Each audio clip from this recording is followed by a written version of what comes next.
Okay, we are live Tuesday.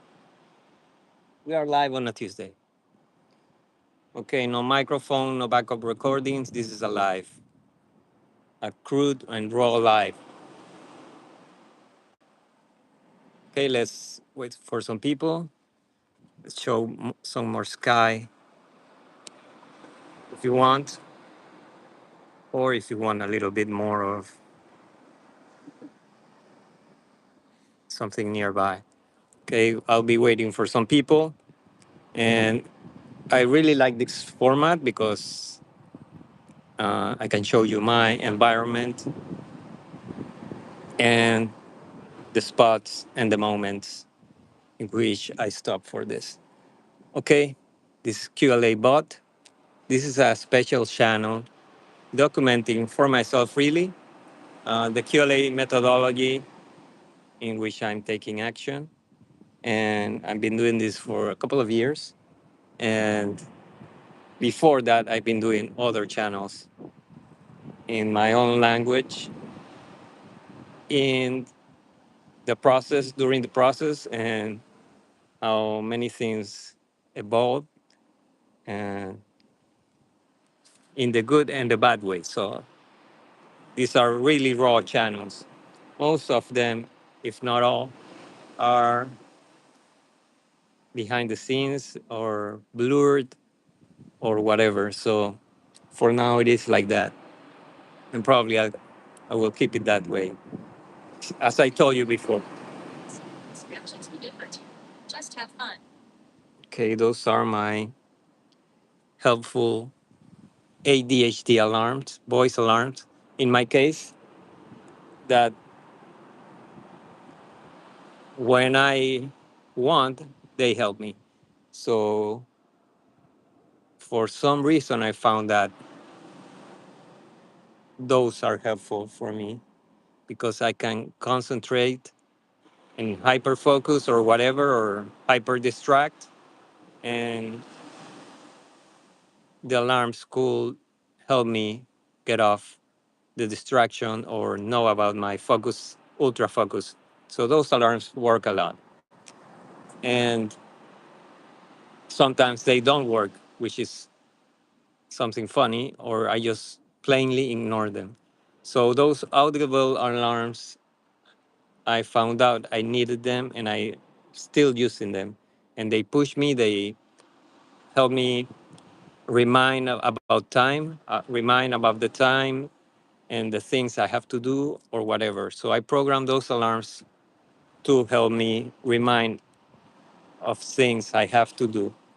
And it's funny that sometimes I use really tough, brutal words against myself to remind about stuff I was procrastinating on. So even having those alarms isn't sometimes enough. So ADHD or how to handle ADHD-like symptoms, these audible alarms help a lot. So some people are arriving, some people are leaving. So this is a special channel, ADHD QLA bot, which is using the suicide mission plans teach by Dan Peña to make a lot of money really, really fast with honesty, legally, morally, and ethically. So if you don't know about that, just search for it. This channel just documents the methodology teach by Dan Peña, which is a 80-year-old man still teaching this for 33 years. And some people pay around $40,000 to be on his 7-day Castle seminar at his home in Guthrie Castle. So, you know my story. It's been a long story when I compound everything. It's been more than a decade on this. And the first years was just absorbing the information. And the next half of the years was applying the information and executing. So it's been half and half. So I would say this is my fifth active season on this suicide mission. And if you don't know about how I call it like this, you will understand if you see my other videos.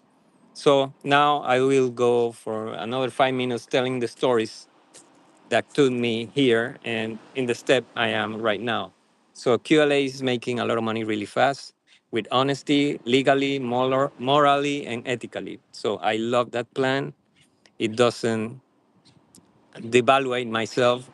And if you don't have motivation or a reason to live, just check it out. It's called QLA and it's taught by Dan Peña and all the content is free. You really don't need to spend $40,000 or around 27,000 sterling pounds, which is the conversion.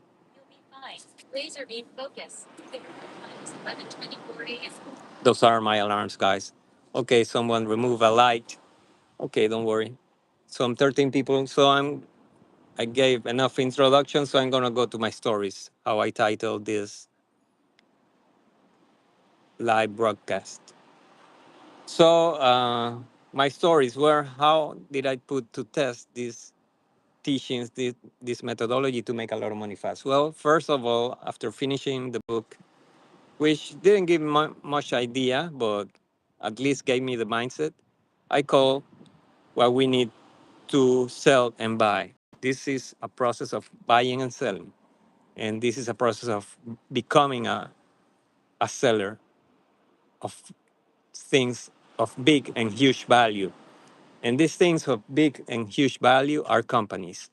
So,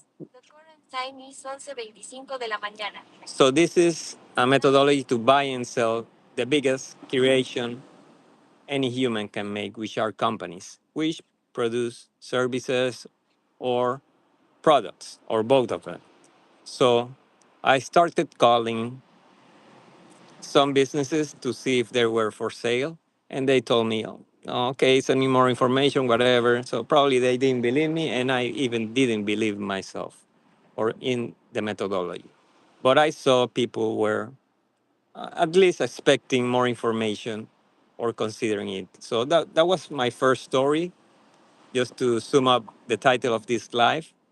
And later I noticed, well, the book told me to look for other people and other people's money. So first I started to look for other people to gain credibility. I guess that's the idea, and also the knowledge to go through faster in this process. So that's what the QLA methodology principle is, and you can connect this if you have ADHD like me. You can connect the fact that you need external help to remind or remember stuff. So what the QLA methodology is doing is, well, you got no brain, at least find people who have some brain and external stuff to remind yourself about stuff to do and all that. So you need to construct your dream team. So I started looking for people. I'm making this shorter because I'm gonna just talk for a few minutes. So I started looking for people. It was tough. I didn't know who to call and the level of people I had to talk, which the methodology teaches you to search, like even presidents for some former companies or even the presidents of ministries of state and stuff like that. But I didn't know the contacts or how to contact them. So I was probably looking for lower level people I was feeling comfortable, like at least talking to. So I looked for that people, and it took me years. Eventually, I decided for, or a year at least, to go with some people that I knew were credible. So another story is like trying to look for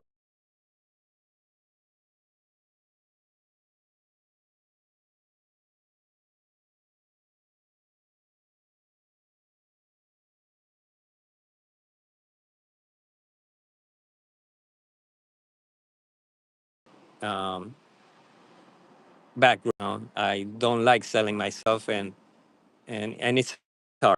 Whatever. I pushed myself because I decided to go with this methodology. So thank you, Arte Malekov, thank you. Great, whatever. So I saw these firms. I was going to do this, and I had more credibility because I had 6 or 7 or 9 names to show they know about me and they were working for me or I was working for them. Whatever works, just to sell your idea. So uh, and it was funny because I these stories I approached first the accounting firms and I needed the biggest ones, so I didn't trust I could guess them, and they put roadblocks and the people who are gatekeepers. So I had to overcome all that shit. It took me another fucking year, really. But I did my job during the year and then bitch about it for the end of the year, like this is not working or I'm not getting the best one. But anyway, I pushed, and then I, as I told you, I decided to invest and go to the Castle seminar.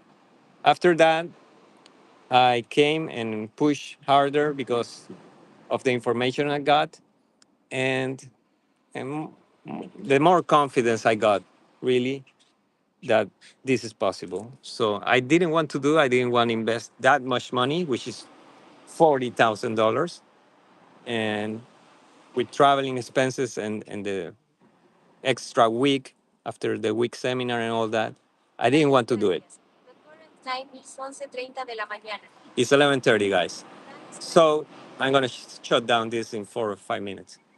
And I managed to get the accounting firm because of a female director I found, and she knew uh, the principal of an accounting firm, which is one of the top 10. So I liked it.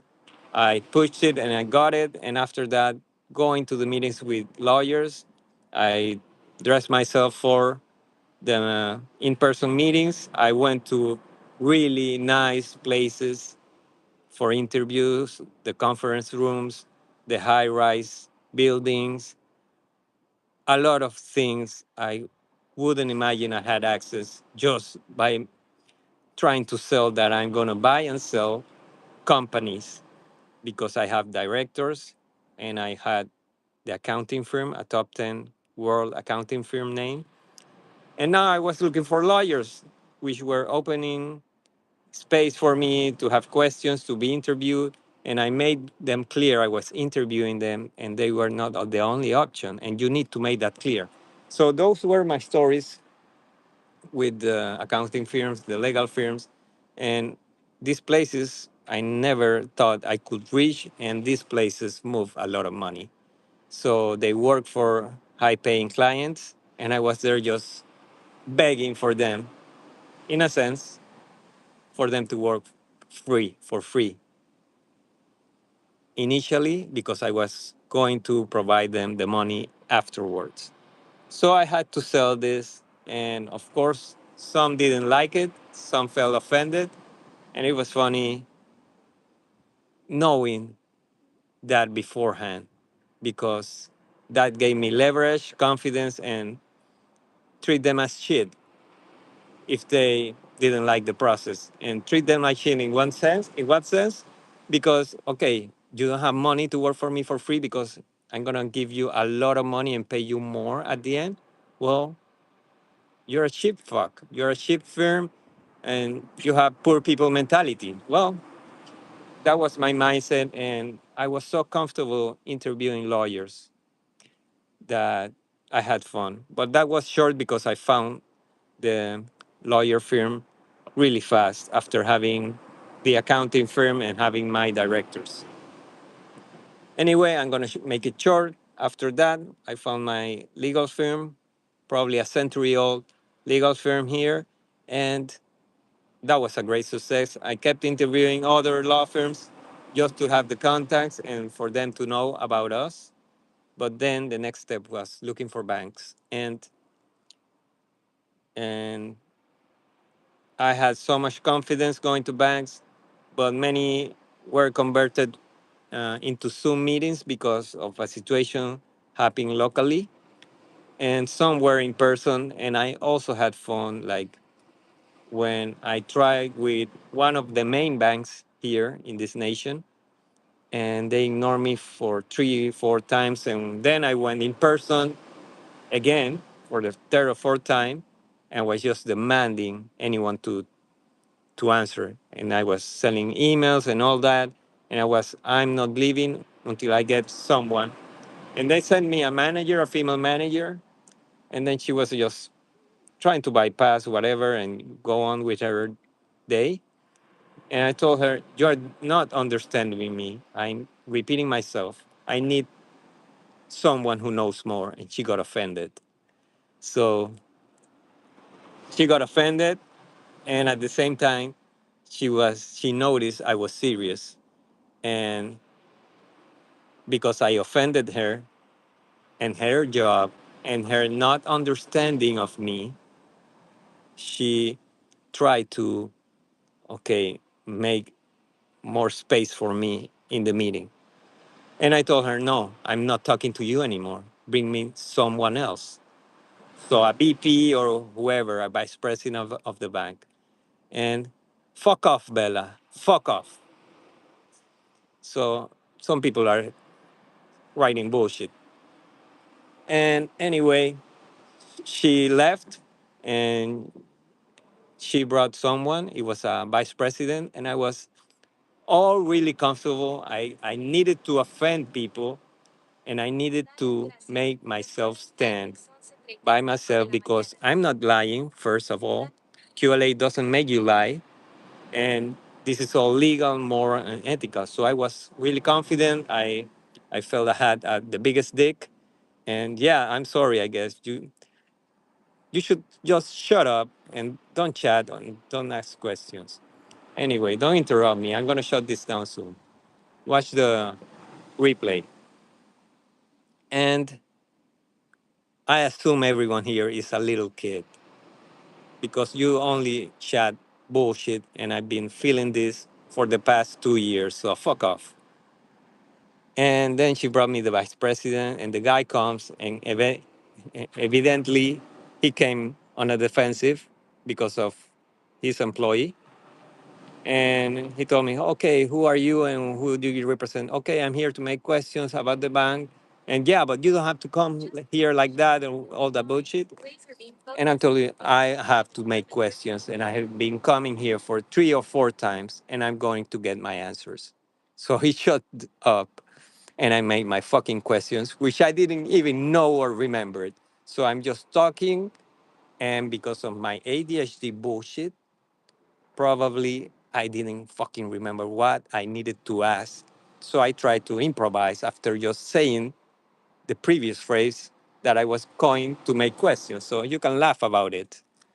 But at least I remember some valid stuff to ask, and that put him in his back feet. And probably he didn't even know the answer. So that was good because all these questions are to expose how ignorant they are in their own institution, in their own bank.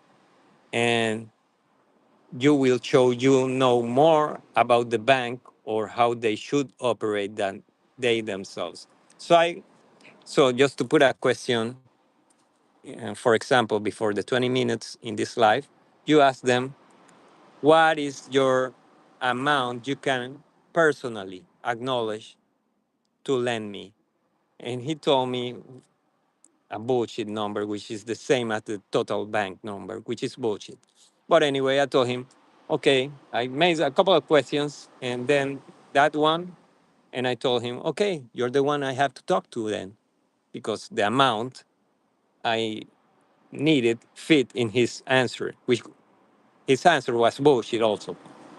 But anyway, and I did that, left, and I felt comfortable. And of course, that rang some bells in the bank, and people who are in my family later told me about that, but I was in fight with my family months after that. So thought I'd those things came back afterwards, and I had no mind with regard to that. But those are my stories and my process building my dream team.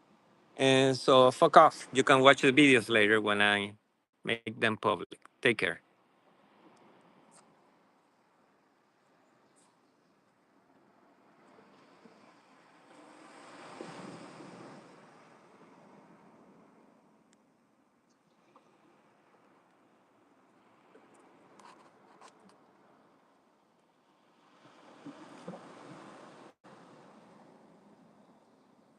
Okay, guys, I'm leaving you a short Q&A. Oh, it went wrong. Probably I used bad words, so let's forget about this shit. Take care. Keep pushing.